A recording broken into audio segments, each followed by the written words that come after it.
Primitive umbrella fishing.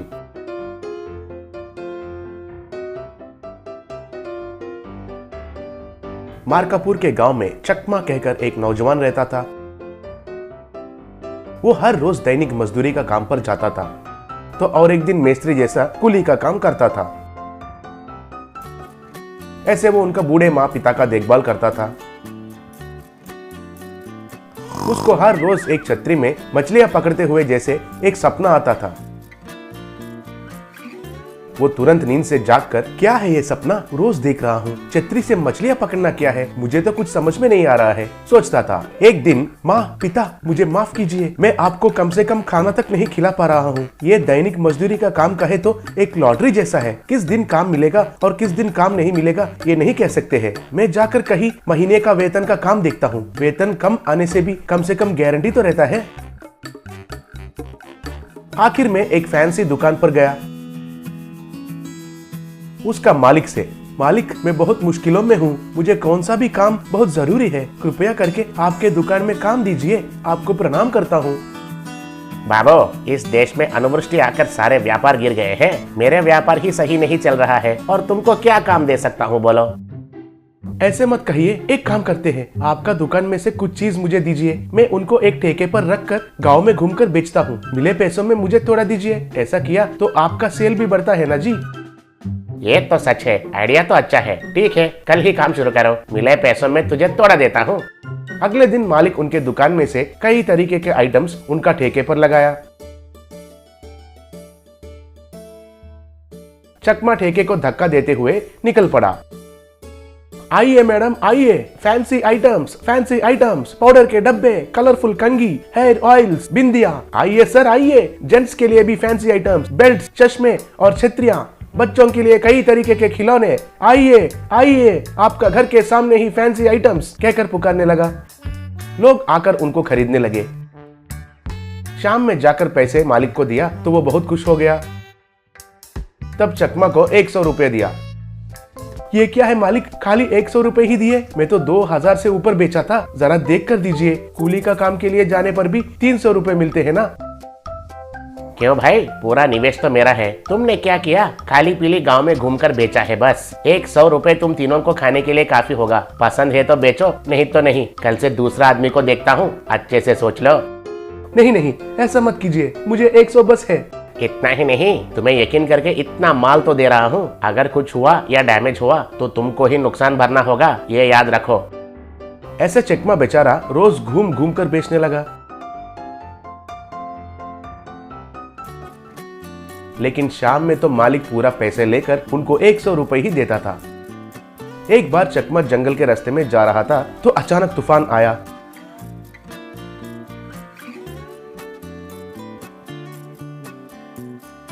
तब हवा में एक छतरी उड़कर बगल में कीचड़ में गिर गया। चकमा देखा तो उनको कीचड़ लग गया। हे भगवान, अगर इसे मालिक ने देखा तो पैसे काटेगा, इसे अच्छे से साफ करके गाड़ी पर रखना है, सोचा। ऐसे उस छतरी को लेकर वो पानी में उतरा। तब उनका सपना याद आया। ये क्या है, ये तो सपने में दिखाई जैसा हो रहा है, अगर छतरी को पानी में रखा तो इसमें मछलियां गिरेंगे क्या, देखते हैं, सोचकर छतरी को पानी में डुबाया। उसे उठाकर देखा तो उसमें बहुत सारे मछलियां गिरे। बाप रे, ये क्या है, सच में मछलियां गिरे, और एक बार देखता हूँ, सोचकर मछलियों को वापस पानी में डाला और फिर से छतरी को पानी में डुबाया। तब फिर से उसमें बहुत सारे मछलियां गिरे। ऐसे वो मछलियों को पकड़कर एक टोकरी में डालने लगा।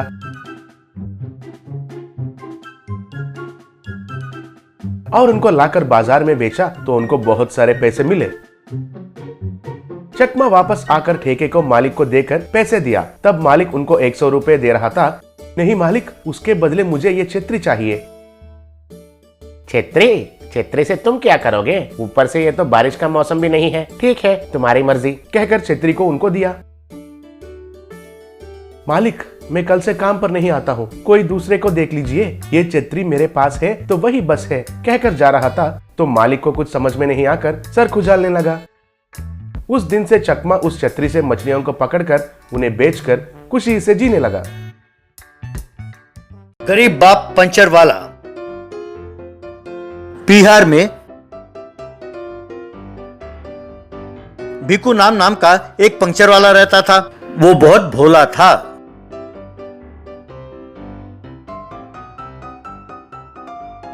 उसका एक लड़का था जिसका नाम था किट्टू। एक दिन भिक्कू के पास मुन्ना नाम का व्यक्ति आया। क्यों भाई भिक्कू राम, कैसे हो? तुम्हारा बेटा किट्टू क्या कर रहा है? अरे तुम उसे कॉलेज में क्यों पढ़ा रहे हो? अरे उसका पढ़ाई बंद करा के अपने पास काम पर लगा लो, तुम्हारी मदद भी हो जाएगी, तुम 4 पैसे और कमा लोगे। वैसे भी तुम अब बूढ़े हो चले हो, और कितने पंचर लगाकर गुजारा करोगे? ऐसी बात नहीं है मुन्ना भाई, वो बड़ी बड़ी पढ़ाई करेगा और सरकारी नौकरी करना चाहता है। ऐसे में अगर मैंने इसे काम पर लगा दिया तो उसकी पढ़ाई खराब हो जाएगी ना, इसीलिए मैं उसे पढ़ने दे रहा हूँ। अरे आजकल कौन से बच्चे पढ़ते हैं, सब कॉलेज जाते हैं और लड़कियां छेड़ते रहते हैं। और रही बात सरकारी नौकरी की, अरे वो तो किस्मत वालों को ही मिलती है। कल मुझे 1000 साइकिलों का कॉन्ट्रैक्ट मिल रहा है। यहाँ पास ही में साइकिल रेस का मुकाबला होने वाला है। अब तुम तो जानते ही हो कि जहाँ साइकिल रेस हो वहाँ साइकिल पंक्चर तो होंगे ही, इसीलिए साइकिल रिपेयर का कॉन्ट्रैक्ट मैं ले रहा हूँ। मैं उन्हें तुम्हारे पास ही लाऊंगा। अब तुम्हें ही पंचर डालने होंगे। अब मेरा साइकिल पंक्चर हो गया, जरा देखना इसे। तब भिक्कू राम ने मुन्ना के साइकिल का पंक्चर लगाया और उसे दिया। अपने जेब से पैसे निकालते हुए मुन्ना, क्यों भिक्कू राम, कितने पैसे हुए? 10 रुपए मुन्ना भैया। तब मुन्ना अपने जेब से 500 का नोट निकालते हुए, अरे यार मेरे पास सब 500 के ही नोट हैं। अरे कोई बात नहीं, अब मैं जब साइकिल कॉन्ट्रैक्ट के साथ तुम्हारे पास आऊंगा तब तुम्हारे पैसे दे दूंगा, कहकर वहाँ से चला गया।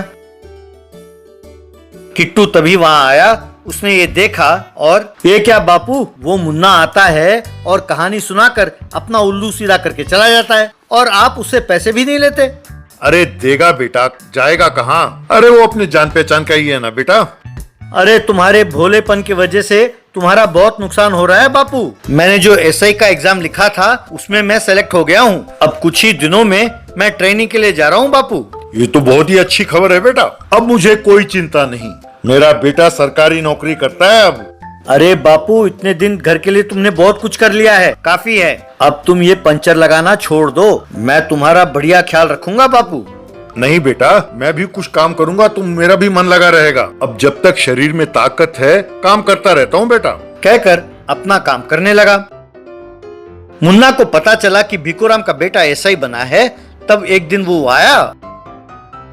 अरे भाई भिक्कू राम, सुना है कि तुम्हारा बेटा एसआई बन गया है, मेरी एक मदद कर दो। अपने बेटे से कहकर अपने इलाके में आधी रात तक जुए का अड्डा चलता रहे ऐसा प्रबंध कराओ। अरे तुम्हारे बेटे से परमिशन दिला दो, साथ साथ दारू की दुकान भी 12 बजे तक खुले रहें ऐसा परमिशन दिला दो। अब ये परमिशन दिलाने के लिए तुम्हें मैं 1 लाख रुपए दिलाऊंगा। क्या? एक परमिशन के लिए 1 लाख रुपए? कहकर हैरान हुआ।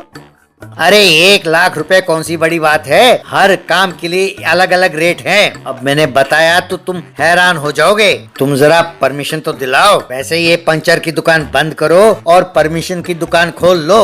अरे थोड़े बहुत पैसे नहीं आएंगे, तुम्हारे घर पे पैसों की बरसात होगी। ये क्या मुन्ना भैया, मेरा बेटा एसआई की नौकरी लोगों की सेवा करने के लिए कर रहा है, उनकी भलाई के लिए, कहीं कोई लड़ाई ना हो और हर जगह शांति बनी रहे, ये देखना ही तो उसका काम है। अब रात के 12 बजे तक अगर दारू के दुकान खुले रहें और जुए के अड्डे चलते रहें तो दंगे फसाद हो सकते हैं ना। हाँ हाँ जरूर होंगे, क्यों नहीं होंगे। अरे वो भी तो तुम्हारे बेटे के लिए अच्छा है। अब यूं लड़ने वालों को जेल के अंदर डालेगा और दोनों से पैसे कमाएगा। अब तुम जैसे भोले लोग ये सब क्या जान, तुम मुझे अपने बेटे के पास ले जाओ, मैं तुम्हारे बेटे के तरफ से ये सब सेटलमेंट के पैसे वगैरह कमा कर तुम्हें दूंगा। अरे उसके पास हम क्यों जाएं भैया, वो देखो वो खुद ही आ रहा है। तभी किट्टू एसआई का वर्दी पहनकर बुलेट चलाता हुआ डर करके आ गया। क्यों बापू, ये मुन्ना फिर से तुम्हें बहका रहा है?